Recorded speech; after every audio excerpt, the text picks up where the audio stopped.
planning. De volgende rollerbaanpitch met... Ook hebben we lijsttrekker van GroenLinks Partij van de Arbeid. Paul, 30 seconden op de rollerbaan, zoals de vorige keer. Dat moet lukken, toch?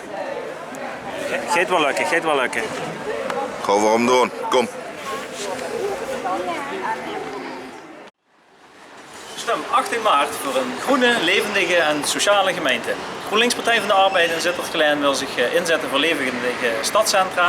En met name ook hier in het centrum van Geleen is het wel tijd voor een nieuwe trekpleister waar mensen uit de regio naartoe willen komen. We pleiten daarom voor een overdekte markthal of een foodhal. En in het centrum van Sittard zullen we ook het aantal winkels moeten gaan inperken. En willen voor meer inzetten op cultuur en toerisme. Daarnaast willen we dat de natuur in Sittard-Geleen natuurlijk niet aangetast wordt. En dat we de gebieden beter met elkaar gaan verbinden. En we hebben zeker meer natuur nodig.